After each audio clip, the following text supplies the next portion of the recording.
पुरोहित होते हैं, परिवार के माता पिता हित करने वाले होते हैं। तो ऐसे घर में भी बड़े बुजुर्गों को रखा जाता है सलाह देने के लिए, आगे ले जाने के लिए। और राज्य में भी, मंत्रिमंडल में भी बुजुर्गों को रखा जाता है। हर जगह एक संतुलन होना चाहिए।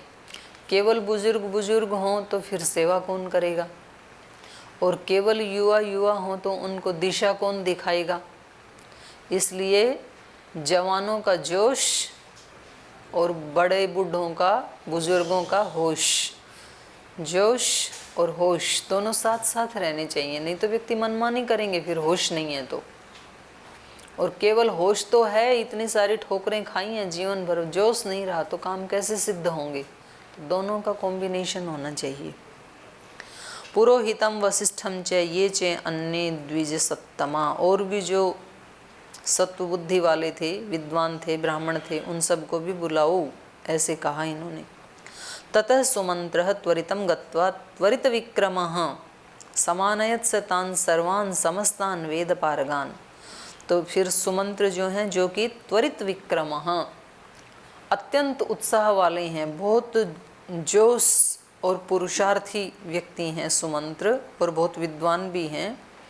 तो ये जा करके तान सर्वान वेद पारगान समस्तान समानयत, वो जो भी वेद में पारंगत थे, विप्र थे, ऋत्विक थे, उन सबको ये बुला लाए। तान पूजयित्वा धर्मात्मा राजा दशरथस्तदा धर्मार्थसहितं युक्तं श्लक्ष्णं वचनमब्रवीत्। मम तातप्यमानस्य पुत्रार्थं नास्ति वै सुखं, पुत्रार्थं हयमेधेन यक्ष्यामीति मतिर्मम।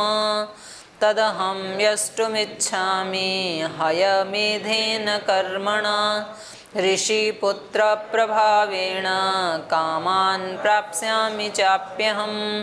ततः साध्विति तद्वाक्यं ब्राह्मणा प्रत्यपूजयन्। वसिष्ठ प्रमुखा सर्वे पार्थिवस्य मुखाच्युतं। ऋष्यशृङ्गपुरोगाश्च प्रत्युचुर्नृपतिं तदा समभारा संबृहन्तां ते तुरगश्च विमुच्यतां। सरव्याश्चोत्तरे तीरे यज्ञभूमिर्विधीयतां। सर्वथा प्राप्स्यसे पुत्रांश्चतुरो मितविक्रमान्। यस्य ते धार्मिकी बुद्धिरियं पुत्रार्थमागता। ततः प्रीतो भवद्राजा श्रुत्वा च द्विजभाषितम्। अमात्यानब्रवीत् राजा हर्षेण इदं शुभाक्षरम्। तदा तब दशरथ धर्मात्मा राजा, जब वो सब लोग आ गए विद्वान लोग, तो ये धर्मात्मा माने धर्म के स्वरूप जो राजा दशरथ हैं, तान पूजयित्वा, उनकी पूजा अर्चना करके, माने स्वयं पूजा अर्चना कर रहे हैं राजा दशरथ उनकी। तो इससे पता लगता है कि हमारे यहाँ ऐश्वर्य से भी ज़्यादा ज्ञान को महत्व दिया जाता था। तो इनके पास ऐश्वर्य तो सब प्रकार का है, लेकिन जो विद्वानों के पास जो ज्ञान है और जो उनके पास आध्यात्मिकता है, उसको उससे भी ऊंचा रखा जाता था। इसीलिए महाराज कहते हैं सन्यासी को। तो राजा स्वयं उनकी पूजा कर रहे हैं, तान पूजयित्वा, उनकी पूजा करके। तो हमें भी, जैसे हमारे यहाँ तो श्रद्धेय स्वामी जी महाराज स्वयं ही इसका निर्वहन करते हैं, एक जो सन्यासियों की गौरवशाली परंपरा है, तो वो अपने शिष्यों को भी, जो हर दृष्टि से बहुत ही अल्पज्ञ हैं स्वामी जी के सामने, उनको भी लेकिन पूज्य कहते हैं। तो ये एक परंपरा का निर्वहन करना होता है। तो हमें कहीं भी,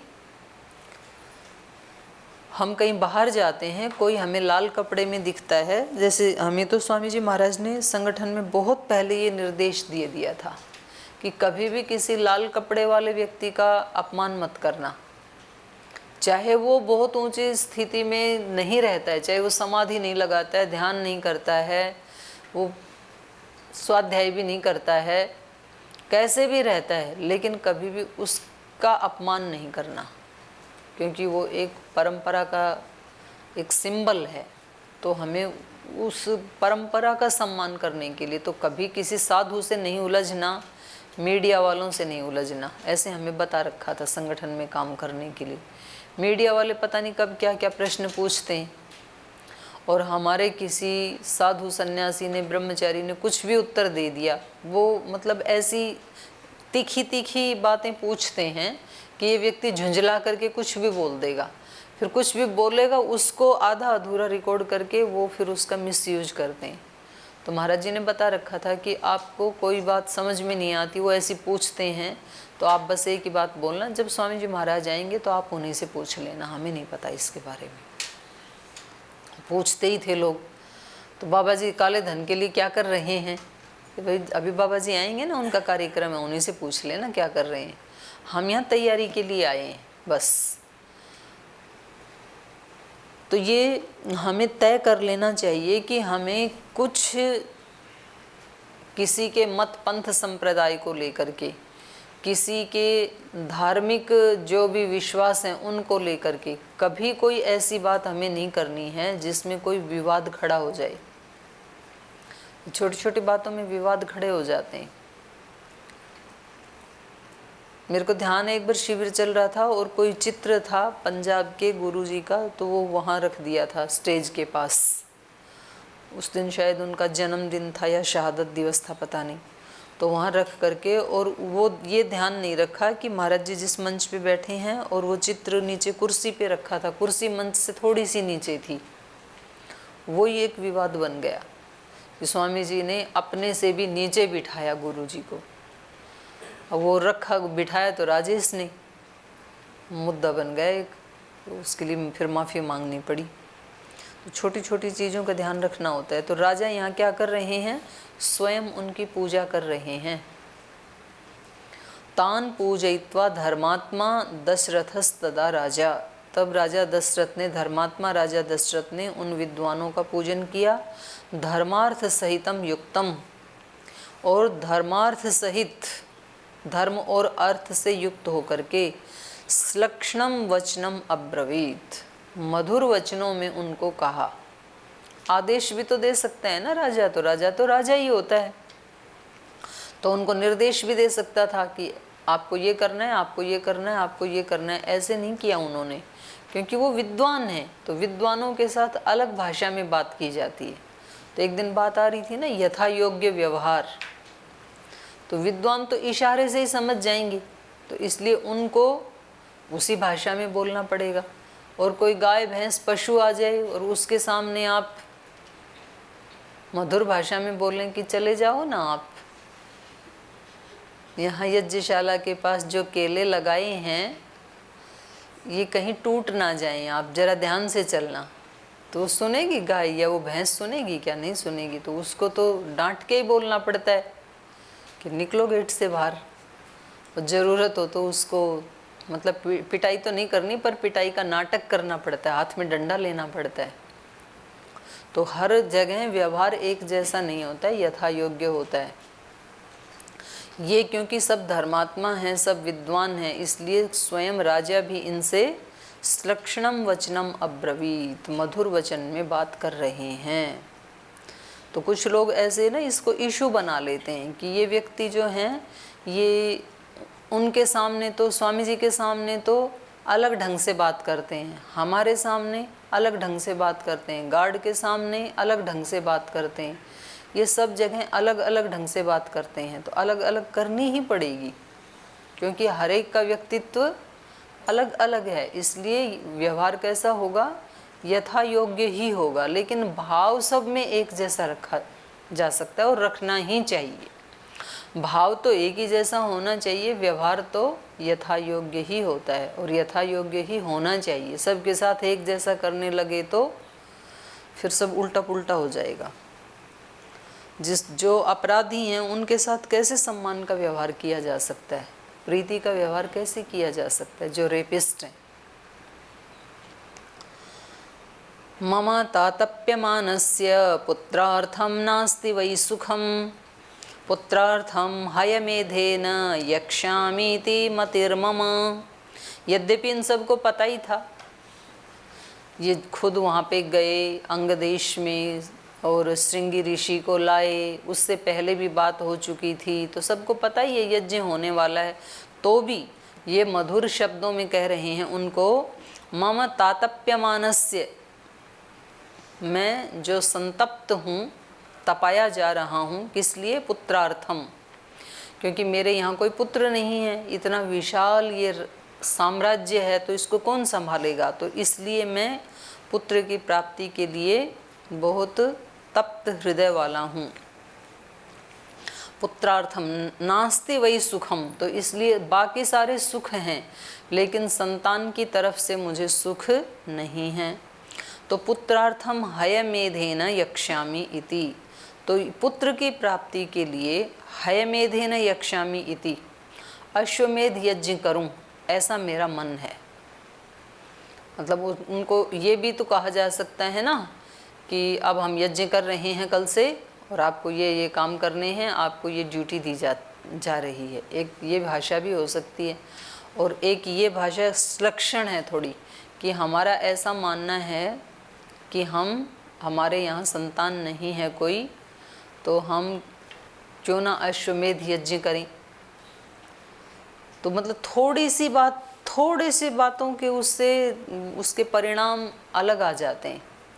तो किसी ने मेरे को बताया कि किसी व्यक्ति के 2 पुत्र थे और जब वो मरने लगे तो उन्होंने कहा कि आपको आधा आधा बांट देता हूँ। फैक्ट्रियाँ थी तो उनको दोनों बेटों को बांट दिया उन्होंने, एक फैक्ट्री एक को दे दी, दूसरे को दे दी। तो उनमें से जिस दिन दिया उस दिन बिल्कुल बराबर उनको धन दिया, बराबर फैक्ट्रियाँ दी। लेकिन पता लगा कि लगभग 1.5-2 वर्ष के बाद ही एक व्यक्ति की फैक्ट्री बहुत आगे बढ़ गई, उसका बहुत बिजनेस व्यापार बढ़ गया, दूसरे का बिल्कुल ही घट गया। तो उसके ऊपर सर्च किया, खोज की कि ऐसा क्यों हुआ, बराबर दिया था, दोनों एक ही पिता के पुत्र हैं।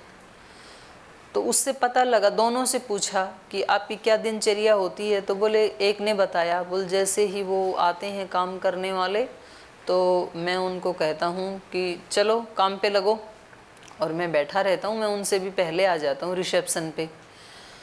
तो जो ऐसे बोलते थे कि चलो सभी अपने काम पे लगो, तो उसकी आमदनी तो कम हो गई। और जो दूसरा था वो जैसे ही आते लेबर काम करने के लिए तो फिर वो बोलता था कि आओ चलो काम पे लगें। वो आओ काम पे लगे ऐसे बोलता था, ये कहते थे चलो काम पे लगो। तो थोड़ा सा ही तो अंतर है ना। आओ लगे इसका मतलब मैं भी शामिल हूँ कि आओ इसको कर लेते हैं, और चलो काम पे लगो इसका मतलब मैं नहीं करूँगा आप करो। तो इसमें अंतर आ जाता है फिर। तो इन्होंने क्या कहा, पुत्रार्थम हयमेधेन यक्ष्यामि इति मतिर्मम, मेरा ऐसा मन है, मेरा ऐसा मत है, आगे आप बताएं, आप विद्वान हैं, मेरा ऐसा मत है कि पुत्र की प्राप्ति के लिए अश्वमेध यज्ञ किया जाए। हयमेधेन, हय मतलब अश्व घोड़ा, तद अहम यष्टुम इच्छामि, तो इसलिए मैं यज्ञ करना चाहता हूँ।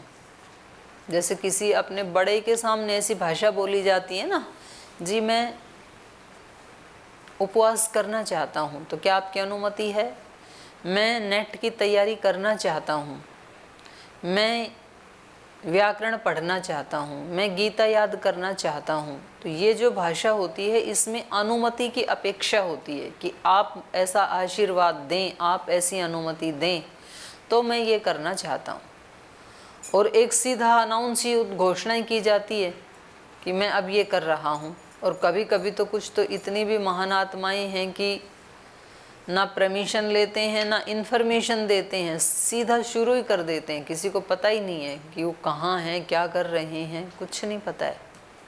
तो ये रामायण तो ऐसी शिक्षा नहीं दे रही है।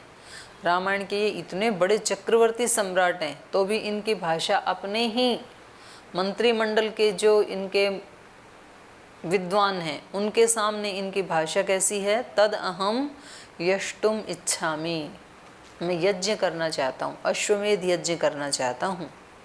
हयमेधेन कर्मणा, अश्वमेध कर्म के द्वारा मैं यजन करना चाहता हूँ। ऋषि पुत्र प्रभावेण कामान प्राप्स्यामि चाप्यहम, और मुझे ऐसे लग रहा है कि ये जो ऋषि पुत्र आए हैं, श्रृंगी ऋषि आए हैं, तो ये इतने महापुरुष हैं, आत्मवेता हैं, ब्रह्मवेता हैं, तो इनके प्रभाव से हमारी कामनाओं की प्राप्ति हो जाएगी, माने ये हमारी मनोकामना पूर्ण हो जाएगी। तो लोग जाते ही हैं ऋषियों के पास मनोकामना की पूर्ति के लिए, आज भी जाते हैं। जब इलेक्शन पास में आते हैं तो सारे राजनेता कहीं ना कहीं किसी न किसी गुरु के पास, किसी न किसी मंदिर में, तो वो क्यों जाते हैं? तो आज भी भारत के लोगों में ये विश्वास है कि अगर वहाँ का आशीर्वाद मुझे मिल गया तो व्यर्थ नहीं जाएगा। सिद्ध पीठ होती हैं, ऐसी सिद्ध गुरु होते हैं, और उस समय तो ऐसी भीड़ आती है कि जो बिना सिद्ध वाले हैं उनके पास भी जाते हैं कि चलो छोटा मोटा आशीर्वाद तो ये भी दे ही देंगे, तुक्का लग जाए। नहीं, उनके पास 10-20 लोग उनके फॉलोवर होते हैं, तो कम से कम इतने वोट तो मिल ही जाएंगे ना, उनके पास जाने में हर्ज क्या है? क्योंकि अगर छोटा मोटा भी आदमी है तो उसके अहंकार की और ज़्यादा पुष्टि होती है। वो कहेगा अच्छा ये इतना बड़ा एमएलए मेरे पास वोट मांगने आ गया, तो ये 100 लोग तो मेरे थे ही, और 100 में और प्रेरणा करके इकट्ठे कर देता हूँ, तो कम से कम 200 वोट तो डलवा ही दूंगा। तो 200 वोट तो आए एक आदमी के पास जाने से। तो वो तो कभी कभी लोग जो है ना वो मजाक करते हैं, बोले उस समय ये इतने पैर छूते हैं नेता कि बाजार में से जब जाते हैं ना तो जो भी मिले सबके पैर छूते हैं, और कभी कभी तो वो जो पुतले खड़े करें कपड़े पहना के उनके भी छू लेते हैं, ध्यान ही नहीं रहता ये आदमी है कि पुतला है कि आदमी है, उसके भी छू लेते हैं, क्योंकि वो जल्दी में इतने होते हैं, कौन सा उनको देखना है, उनको तो बस सब ऐसे हाथ टिका के ऐसे करना है। तो व्यक्ति क्यों जाता है? परीक्षा देने के लिए जब जाते हैं तो माता पिता के पास जाते हैं, इलेक्शन लड़ना होता है तो गुरुओं के पास, मंदिर आदि धार्मिक स्थानों में जाते हैं, तो वो वहाँ से हमें पॉजिटिव एनर्जी मिलती है। व्यक्ति के अंदर ये आत्मविश्वास आ जाता है कि अगर इनका गुरुजी का आशीर्वाद मिल गया तो फिर मेरी फतेह होगी ज़रूर। आप जब कभी आपका कहीं किसी कंपटीशन में आपको जाना हो तो जाने से पहले अपने गुरुजनों का आशीर्वाद लेते हैं ना आप, कि स्वामी जी से एक बार आशीर्वाद ले लेते हैं, आचार्य जी से एक बार आशीर्वाद ले लेते हैं, क्योंकि हम कंपटीशन के लिए जा रहे हैं। तो क्यों लेते हैं? क्योंकि हमें उनकी तरफ से एक पॉजिटिव एनर्जी मिलती है और हमारी वाली भी जागृत हो जाती है। हमारे मन में ये भाव आ जाते हैं कि मेरे गुरु का आशीर्वाद मेरे साथ है, तो अब मेरे को कहीं कोई दिक्कत नहीं आएगी। और यदि हम आशीर्वाद नहीं लेके गए तो फिर हमारे अंदर ही थोड़ी बेचैनी और अविश्वास रहता है कि अच्छा होता स्वामी जी के लिए आई तो स्वामी जी तो मिले नहीं, पता नहीं होगा कि नहीं होगा, तो हमारी एनर्जी आधी हो जाती है।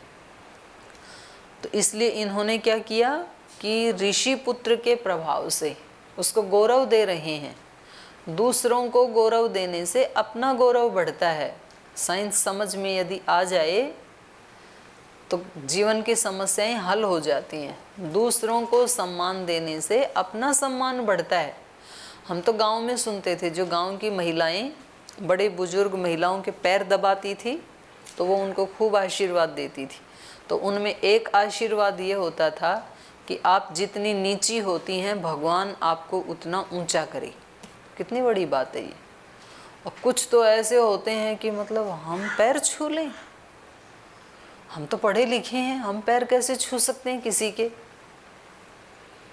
और कभी कभी तो हम तो पढ़े लिखे नहीं हैं पर हमारे पति पढ़े लिखे हैं, हमारे सास ससुर पढ़े लिखे हैं, हम कैसे इनसे नमस्ते कर लें?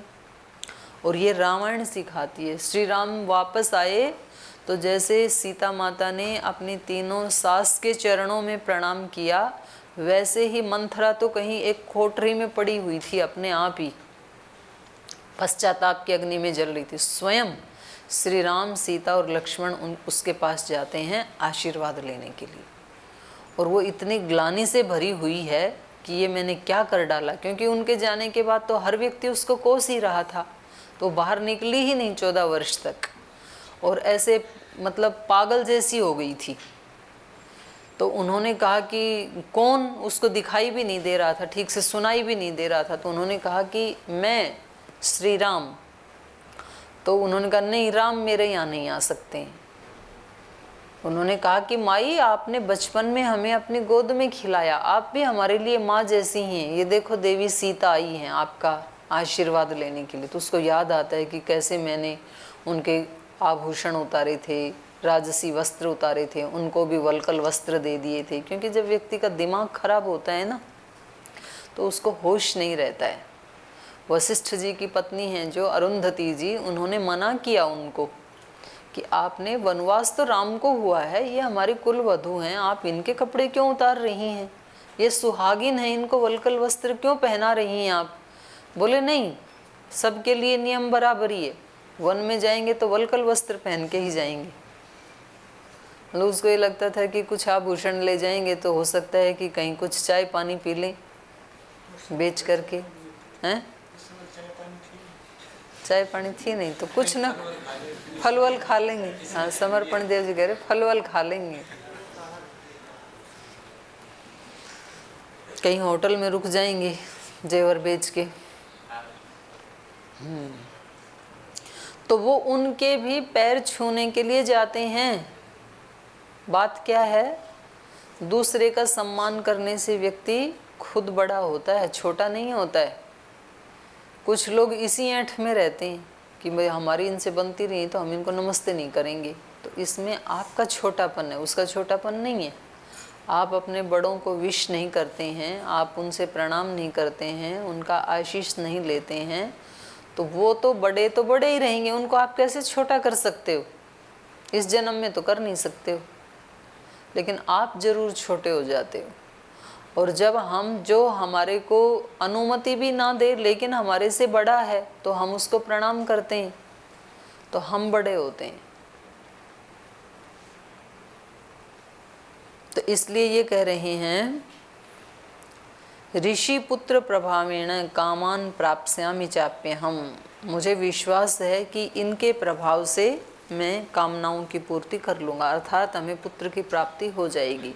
हम जब सबके सामने आशीर्वाद लेने के लिए अपना सर झुकाते हैं और वहाँ हम ब्रह्म का ही दर्शन करते हैं, जो ब्रह्म दृष्टि है, तो फिर हमें विश्वास हो जाता है कि मेरे मन में किसी के प्रति अप्रीति की भावना नहीं है, कोई विद्वेष की भावना नहीं है, तो निश्चित रूप से भगवान मेरे सब काम पूरे करेगा ही। क्योंकि मैं सब में भगवान को ही देख रहा हूँ, उस ब्रह्म भाव को ही देख रहा हूँ, तो ब्रह्म ही मेरे सब कामों को पूरा करेगा। दूसरे की इच्छा है भाई वो कैसा व्यवहार कर रहा है।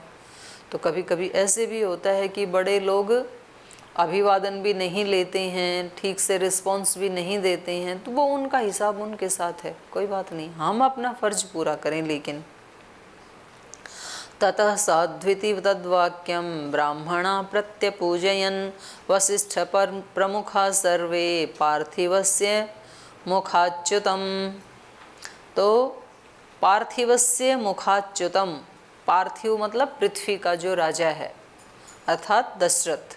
तो दशरथ के मुख से निकले हुए जो वाक्य थे, तो उन्होंने कहा ततः साधु इति, बिल्कुल ठीक कह रहे हैं आप, श्रृंगी ऋषि आ गए हैं तो आपकी कामनाएं पूर्ण हो ही जाएंगी। साधु इति तद्वाक्यम ब्राह्मणा प्रत्यपूजयन्, प्रत्यपूजयन् प्रति पूजा करते हुए, जब उन्होंने उनकी पूजा की तो ये भी तो बदले में राजा की मानो पूजा ही कर रहे हैं। तो उनकी बात का अनुमोदन करते हुए, उनकी बात को आगे बढ़ाते हुए वे कह रहे हैं कि बिल्कुल ठीक कह रहे हैं आप, साधु इति, सच कहा आपने।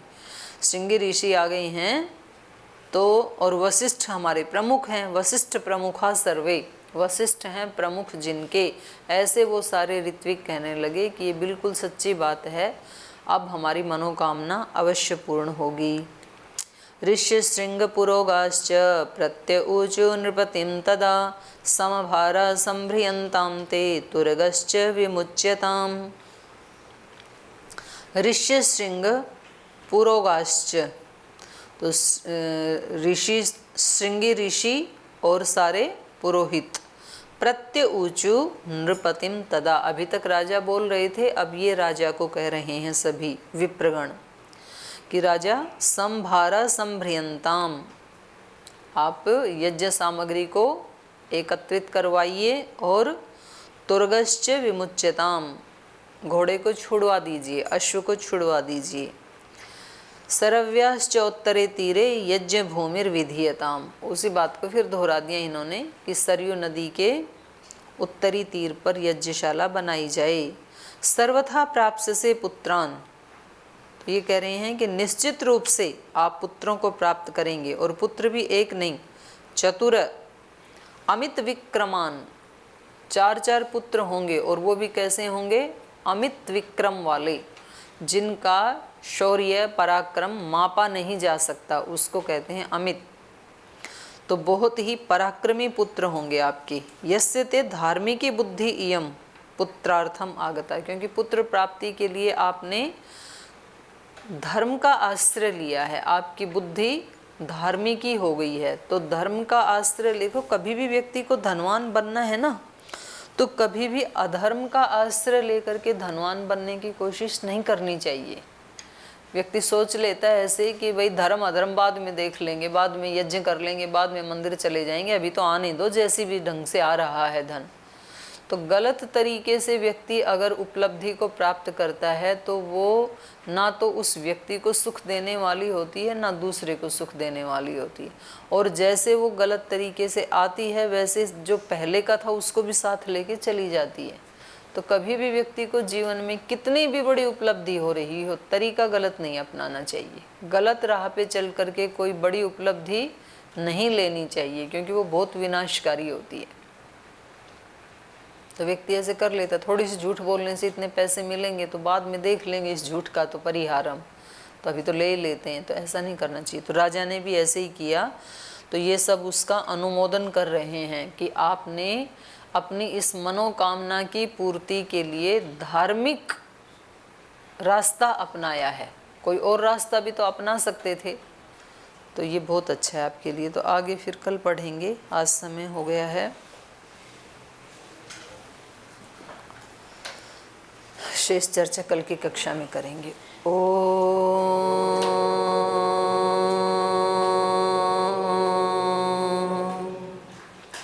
शांति शांति शांति। श्री गुरुभ्यो नमः।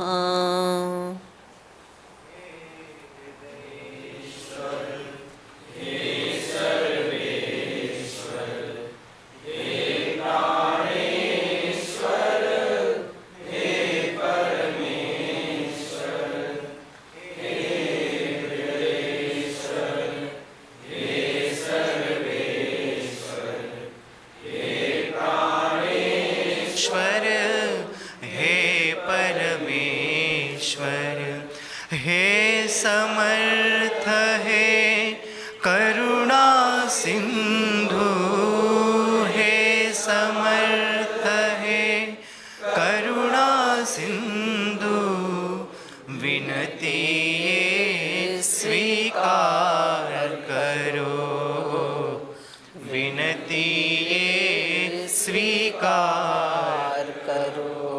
भूल दिखा उसे मिटा कर, भूल दिखा कर उसे मिटा कर, अपना प्रेम प्रदान करो, अपना प्रेम प्रदान करो। पीर हरो हरि, पीर हरो, पीर हरो हरि, पीर हरो, पीर हरो हरि, पीर हरो, पीर हरो हरि, पीर हरो। हे हृदयेश्वर, हे सर्वेश्वर, हे प्राणेश्वर हे परमेश्वर हे हृदयेश्वर हे सर्वेश्वर हे प्राणेश्वर हे परमेश्वर हे प्राणेश्वर हे परमेश्वर हे प्राणेश्वर हे परमेश्वर। ओम श्री गुरुभ्यो नमः।